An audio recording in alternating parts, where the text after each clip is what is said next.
So as you can see, I'm using lots and lots of water. I'm not getting too much warping here because when you buy the paper on a watercolour block, it sort of stops the paper from warping because it's gummed around the edge. So I'm just really allowing all of that clean water to soak into the paper surface. And what I tend to do sometimes, just tilt it a little, just to get rid of any puddles at the edge. One of the most important things here is to make sure you mix up your colours first, then wet the paper, because otherwise you'll end up having to sort of wet the paper again by the time you finish mixing your colours. Let's start off wet in wet with that light yellow green. Might even add a pinch more cerulean. And I'm just going to paint that here and there. And it's a bit too dilute, that, so I'm just slightly making it thicker. It was a bit too runny. So just adding a touch more of that cerulean, and just that's a bit better.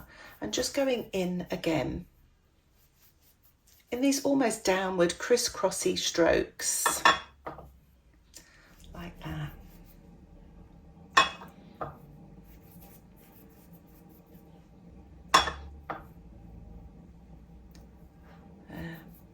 I think I'm picking up a little bit more of that yellow ochre than I would like, but I'm just sort of moving down, just adding a touch more of the cerulean. Cerulean's quite nice because you'll get some lovely light greens there.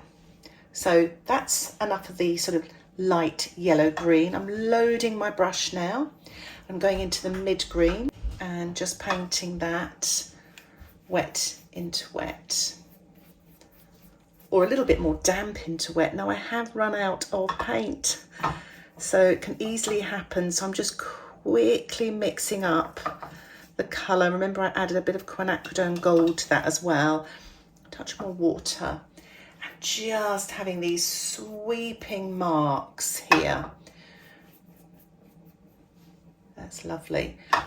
Wet into wet. Now I find sometimes if you use a bigger brush, I'm running right out of the yellow there. I must get some more yellow. Just adding a bit more paint. And that's the quinacridone gold. I'm using a really big brush there. Look at the size of that brush. Big brush, big marks. And just applying a little bit more of that paint there for some lovely atmospheric effects. The other thing I'll do is just tilt as well. Get that paint moving. And having these sort of diagonal directional marks gives your painting a sort of feeling of movement as well. So just going to go into that darker green now. Just a little bit more of the quinacridone gold. And I'm just going to paint that here and there. And I'm sort of doing it around the flowers because that's where I want the sort of dark against light. Watercolour does dry lighter as well, but it's just quite nice to really kind of exaggerate that light, and just a few sort of thin marks that look like stems almost sort of coming up. But as you can see, I'm concentrating around this area. A little bit more, slightly creamier paint now, damp into damp I'm working. So just getting a little bit more of that quinacridone gold with the turquoise. And I'm just sort of painting that just a little bit more, damp into damp, a few more stems just here and there. There we are. Might just add a touch more. I love that quinacridone gold. Gives you a lovely sort of natural sort of colour. You could use a raw sienna, but I just think quinacridone gold is one of my favourite colours at the moment. So to bring out the star of my show, that's a bit too much blue there, adding the burnt sienna with the turquoise, phthalo blue or Prussian blue, maybe a touch more of that. And I'm just going to paint that just around the star of my show, a few of the supporting cast members, just a few bits here and there, just to kind of focus the dark against light there. Now I'm not quite sure about this dark mark here, so I'm just going to rinse my brush, take the excess water off and just sort of lift off a little bit there, just to kind of get rid of some of the marks maybe that I don't like or a bit too much. Maybe here it's a bit too dark, so I'm just taking that off there. And the other thing I'll do is take the excess water off again here and just mop up some of the puddles. You don't want that to leak back on your painting later, because if a wet wash runs into a dry or a drying wash, you can get cauliflowers, which are quite fashionable nowadays though. We used to really frown upon those years ago, but now we quite like them. Well, I do. So I'm just sort of mopping that there as well. So what I'm going to do now, you could leave it like that and just let it dry. What I'm going to do is I'm going to use a little bit of salt and just to create some texture and atmosphere just here and there. So this is my salt. It's just ordinary table salt. Just going to sprinkle a little. And I'm just going to get a pinch of the salt, really just a few grains, and just add it here, a little bit through there, maybe a touch down here, and maybe a little bit up there as well. Not everywhere, because sometimes you can just get a bit carried away with salt. I know I can. And I'm going to let that dry naturally.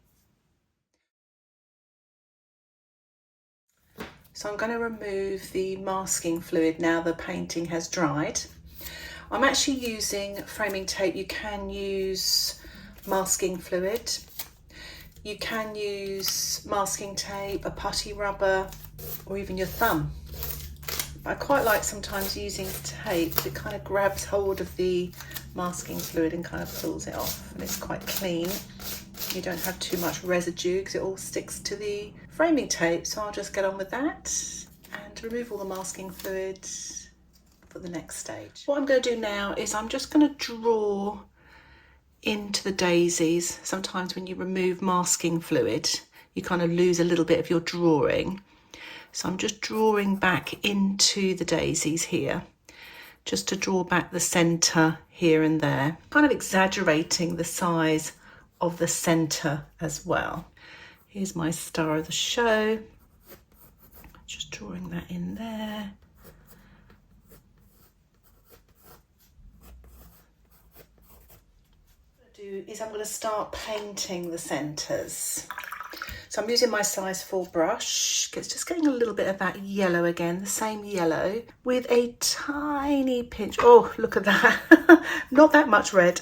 So just going back in with the yellow. I'll save that for later. So I'm going to start off with that yellow first. In fact, just yellow on its own. So you've got that sort of lighter yellow. And the light appears to sort of be coming from the left. I'm a little bit uncertain. So what I'm going to decide is I'm going to decide the light is coming from the left. So it's coming from that direction, this way. So the shading is more on the right-hand side. So let's just start off with that yellow to begin with, make that a bit bigger, and then drop in a little bit of that, more of the orangey shade.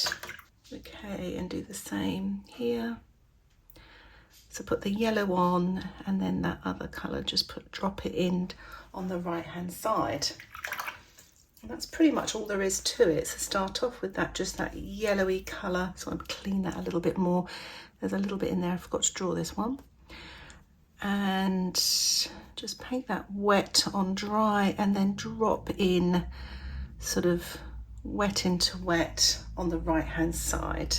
The little daisies just come to life as soon as you start putting on the sort of colours, like a little bit of sunshine. Just got to make sure I'm getting nice clean yellows. So painting that, wet on dry, dropping in, wet into wet. And if it bleeds too much, just get your paper towel and just lift off if you want to have a little bit more of a highlight as well. Let's go to my star of the show. Now normally I wouldn't have pencil lines so strong, it's just so you can see it on the video. Just going to put a little bit more red there, just to really make that one stand out, just a little bit more.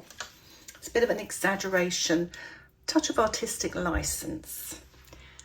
So I'm just adding this wet on dry. Now, just to say, when you are using yellow or any really light colours, make sure your palette is clean and make sure your water pot is clean. Yellow gets contaminated very quickly. But you can see how effective it is, just sort of painting these light, sort of warm yellow centres brings these daisies to life. Just seeing if I've missed any more centres. I have missed one, I knew there'd be one. So let's just paint that again with that yellow. And then get a little bit of that colour there, super. So we're going to put some greenery on now. You can use some of the Cerulean or a little bit of Ultramarine for that greenery, especially underneath the daisies. Coming down into the stem there, wet on dry. I think I lost a petal here, but I'm just going to soften that there a little bit. I quite like using the tissue. You're almost using it to create some light and make that a bit more interesting. So just sort of painting a bit of shadow on the right hand side there and just bring it down. Keep it simple. So some of these stems are quite silhouetted, so I'm just going to pop that in there, do that like that. So keeping it really simple, and then just shoot a stem there. What I'm going to do is just take the excess off on the side of my pot and just use my brush just to soften that away so it kind of disappears. And again, just sort of adding a little bit more of that ultramarine and yellow, and then just painting that stem there like that and bringing that down there. Again, another rinse and then soften it away, soften that away as well. And you've just got that little bit there.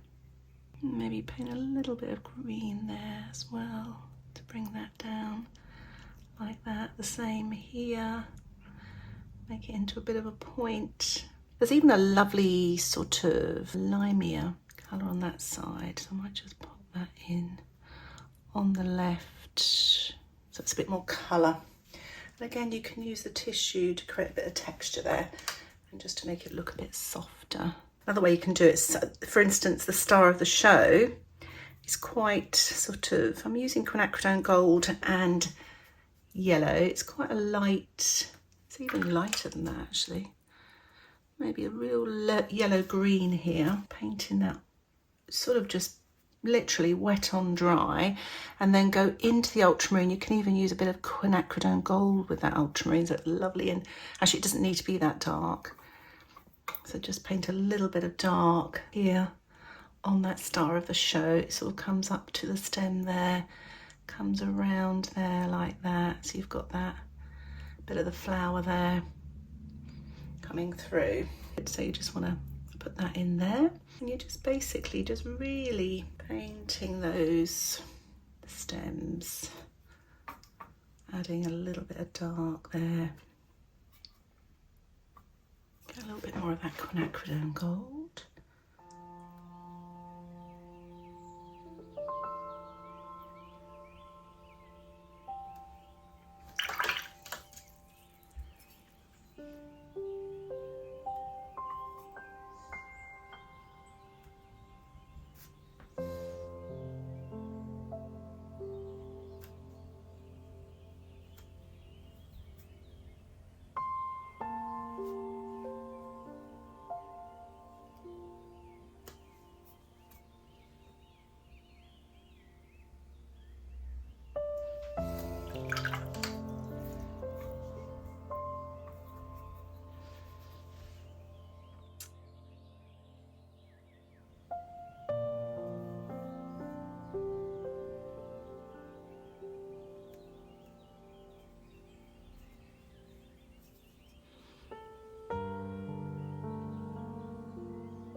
I've got a bit of a secret weapon.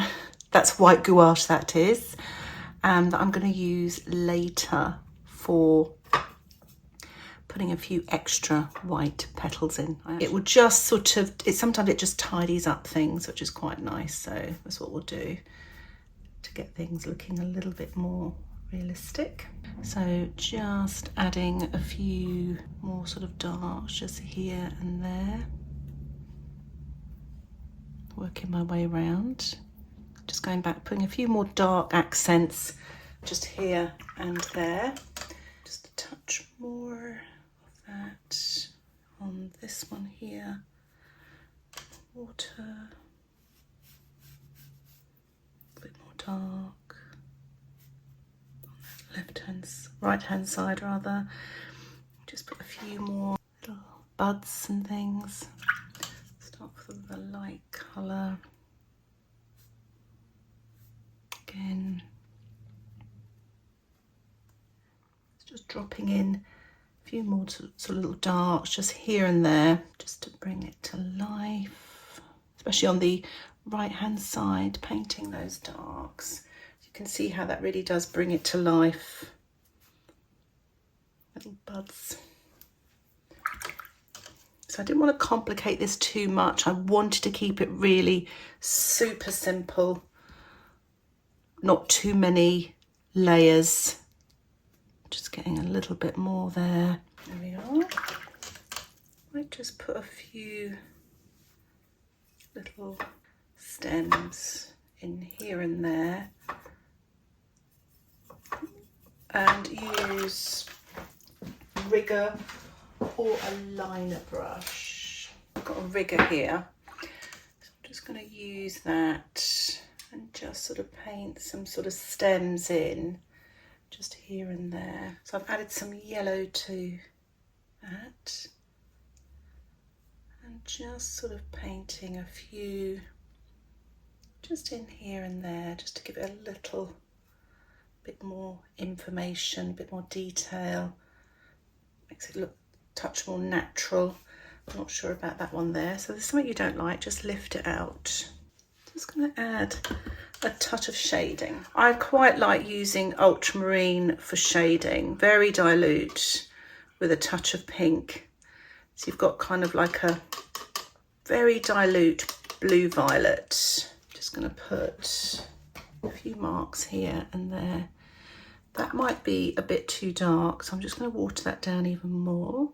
That's better. So you're just getting a few sort of marks there, just to add some shading to, might just touch more pink. I like the pink. That's far too much. Just take that off, that's okay. Just adding just here and there, just gives it a little bit, you know, some of the petals, shading other petals, etc. So it's not completely white, but you want to leave a lot of white. Almost exaggerating the white so that it kind of, you read it as white flowers, but there is a little bit of shading there.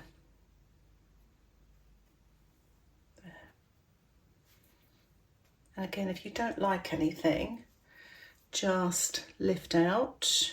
If you're not happy with it, you can just lift out. There. I think there's probably a bit too much there, so I'm just going to lift that out. Okay, just going back with my size 4 with a little bit of that red. I'm going to put some ultramarine with that red. You get sort of lovely sort of dark red colour. Take that excess off, and I'm just going to kind of just work my way round a little bit around the edges, just here and there. Just adds a little bit of depth to the flowers. You can do this once the flowers are dry as well. So I'm going to let the painting dry. And my last stage is literally, I'm going to use some white gouache. And I'm going to squeeze out some white gouache, adding a little bit of water to that now. You can see just enough to make it creamy, but not too watery because I want it to be opaque. And I'm just going to, for instance, go here for my star of the show where my masking fluid was a bit ragged, to say the least. And I'm just going to paint some petals and just tidy that up there. And it just makes all the difference there. And just tidy up some of those edges. I'm doing the same here, especially this one here. I don't think I covered that with masking fluid very well, but you've got some petals sort of in front there. So I'm just popping those in, and you can even sort of add a few. It's really just for kind of highlights, and I kind of sort of see it, you know, tiny bit as a mixed media, you could see it as, but it just really brings the painting together at the end, which can be very helpful. And you can go over it sometimes if it sort of dries a little bit transparent, you can always go over it again as well. And if you want to, you can use some of that white and yellow just to create a little bit more texture and light at the top of some of those centres there, which is quite nice. So I'm just doing that, mixing that with the yellow to create some texture and light. So I'm quite pleased with that. And I hope you've enjoyed it and it inspired you to have a go. If you'd like to support the content that I create here on YouTube and get access to my weekly exclusive tutorials, downloadable outline sketches, and access to my private Facebook group, why not think about joining my Patreon membership? Details about the membership can be found in the description below. Just click Patreon. Thank you so much for watching this tutorial. Happy painting. Bye for now.